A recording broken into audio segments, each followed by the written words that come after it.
Hello, I'm Darren Slack, and welcome to Week 7 of NFA's QBcast, your weekly prep talk podcast for helping everyone associated with game day to get better. We're continuing our quarterback leadership series this week with number 7 on the list of critical attributes for quarterback leaders on the field and in life, and that's courage. Courage is defined as bravery in the face of adversity, anxiety, fear, and opposition. Courage comes from the French variation of the Latin word cor, meaning heart. Leadership without courage is like a body without a heart. It's dead. It's lifeless. Courage in leadership isn't the absence or the denial of fear. In fact, courage requires fear to exist. There wouldn't be a need for courage if there were no fear. Fear is real and it's formidable. There are literally hundreds, if not thousands, of labeled fears in people's lives. I would say that fear is the single greatest obstacle people face in life and especially in leadership.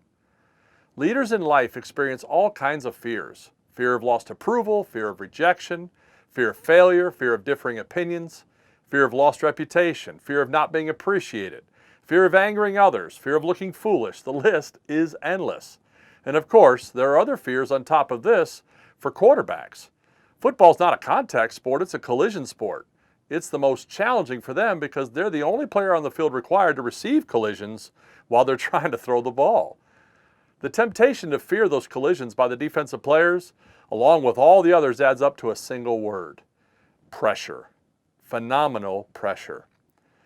Courage reveals the heart's response to pressure. Courage in quarterback leadership is the outward display of bravery to deal with that unceasing, unrelenting pressure.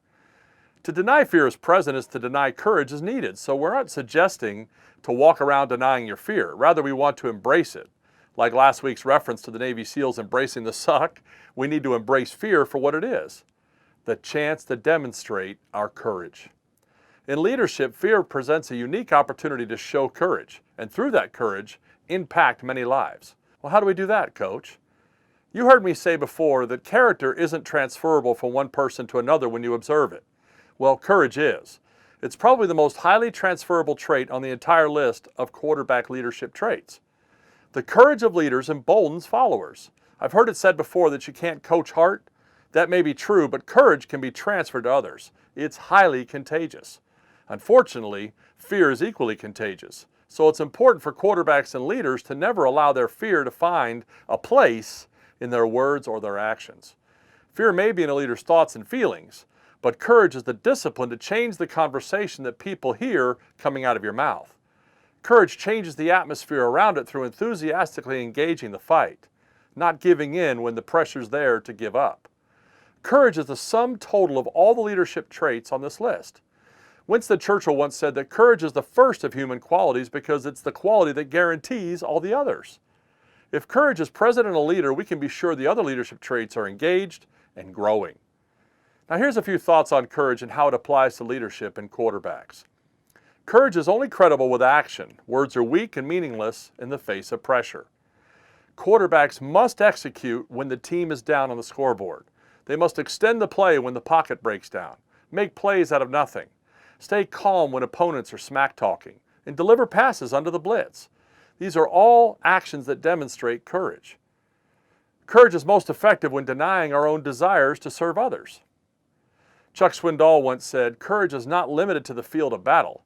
The real tests of courage are much quieter, inner tests, like remaining faithful when nobody's looking, enduring pain when the room is empty, or standing alone when you're misunderstood." You see, most will never see the courage that you demonstrate to overcome the sacrificing of what you want or the suffering you endure so others get what they need. But that is courage too. Courage in leadership is built brick by brick. It's not a fast process. Courage in leaders is not developed in big moments when we must fight. That's when it's revealed. Courage is built in the 1,000 choices each day to not allow wrong ideas, bad thoughts, and bad attitudes to overwhelm and weaken us. We're literally presented with 1,000 choices or more each day for how we'll respond to parents, teammates, teachers, adversity, football practice, fatigue, failure, you name it. Every inner test moment is a chance to be courageous. Leadership understands that these small choices are bigger than us. They can affect and impact others. Courage is the willingness to face each choice with your teammates, family, and friends clearly in view. As a leader, you draw your courage from your love of teammates, your sense of value that comes from the responsibility you've been given, and the trust that the coaches have extended to you by putting you in the position of quarterback. Courage comes from within you. It comes from your sense of knowing what matters most in the moment, and it isn't you. Okay, I want to offer 2 more thoughts as we close this podcast. First, I want to tell you how to build courage in others, and then I want to leave you with the biggest challenge your courage will ever face. If you want to build someone else's courage, you need to encourage them. The word encourage means to put courage into something or someone. There is no greater weapon in a true leader's arsenal to combat the fear in those around him than encouragement. This is something we must develop. Encouragement reminds a teammate of their value. It gives meaning and credibility to the fight against fear in their own lives. It tells them that they matter and that it matters what they're fighting to achieve. We have to get the people around us to understand that. As a leader, by developing the ability to encourage others, you demonstrate courage in yourself. You show that you're secure enough in making someone else feel important rather than yourself. Insecure leaders are not good encouragers because they seek encouragement rather than give it, and this is a problem for people who don't lead well. Some quarterbacks cannot encourage teammates because they lack the confidence to make others feel important. They're so concerned with being important themselves that they can't make others feel that way. They compare themselves to others so much that they cannot tell the other player, hey, you're better than me. This is a problem in a lot of young quarterbacks who are immature today. This is a critical point for quarterbacks or anyone who aspires to leadership. Leaders don't have to be the best and most talented to lead. They just have to make sure that each team member knows their value and their role. Listen, to go through life without encouragement is very difficult because that means we have to encourage ourselves, and we usually aren't very good at that.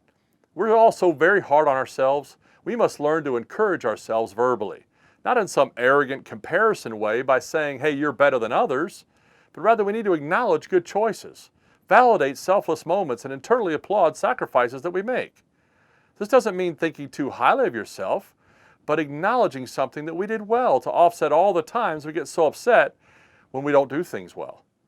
This is a common problem for many people. We have to overcome it. When was the last time you told yourself you did a good job? We need to be encouragers as leaders, which means we must monitor our own hearts and stay encouraged ourselves. Now, there's one other challenge about courage that I want to leave with you. We tend to only discuss courage in terms of fear of bad things happening. I would tell you that many people fear success as much, if not more, than failure. Fear of success is like a fear of heights. Your mind invents 1,000 ways you'll fall, so you avoid success before you even try. Or worse, you define down what success means so you don't have to feel the pressure and you underachieve. My biggest concern for young men and for you is that as quarterbacks, you don't lose your courage to dream. In our camps, we ask quarterbacks if they want to play college football, and the answer is always 100% yes. That takes courage to believe you can achieve something in the face of insurmountable odds. Less than 1% of those who try to achieve the college football roster succeed. Yet 100% of the quarterbacks without fail raise their hands. The lesson to be learned here is that the courage to try is a most valuable thing. Leadership will never be telling others where to go and what to do. Courageous leadership is when you example courage in the pursuit of what people say cannot be done, just like thinking you can be in the 1% of quarterbacks that make it to the collegiate level. That is how you show leadership. Your courageous leadership to dream like that inspires people to be better, do better, and try harder because you're pursuing something that's really hard to do. Here's my challenge. Can I encourage you to never stop dreaming big? There are 3 important things I believe God has taught me about the courage to dream big that I'd like to share with you. Number 1, your dream needs to be big enough that you can't do it alone. You need to learn the value of relationships along the way and give others a chance to experience the dream with you. That's been the best part of God kindly fulfilling my dream, is that I found partners in Dub Maddox, J.C. Boyce, and many other great coaches with the same dream I had, and we did it together. Going after a dream alone is brutal, and I would not advise it. Number 2, your dream must be something worth losing everything to attain. I dreamed of the privilege to impact young men's lives as leaders and quarterbacks at a time when everyone told me it couldn't or shouldn't be done. It's a nice hobby to have on a Saturday, but you can't make a career of it. Even those close to me told me that I had to get a regular job if I wanted to be a success. If I would have listened to them, I wouldn't be talking to you right now. It has cost me dearly to attain it, but it's been worth it. When I've lost heart along the way, God has been very kind to show me what true sacrifice and courage look like through the eyes of His Son to keep me going. And I want to encourage you that you can keep going as well. And the third thing you need to understand about the pursuit of your dream Your level of talent will never define you. Your courage to lead through serving will. I used to believe that the talent was the thing that mattered, and I got caught up in the comparison with others and thinking I was better than some and not as good as others. But God has taught me that talent wasn't given equally. It's about the amount of courage I had to do something with what I was given to serve others that mattered most. Talent only opens the door, but to walk through it will take the one thing that everyone throughout your life will need from you as a man and a leader on your team and in your family, and that's courage. It's courage to lead by serving others with the talent you've been given. And the courage you demonstrate as a leader to serve others with your talent will help everyone around you to step through their doors into their dreams as well. I hope that encourages you to be courageous as leaders. Next week we'll dive into another important attribute, but this week, let's take the time to build courage and face our fears head on. I wish you the best, NFA Nation, in your games this week, and we'll talk to you next week after your win.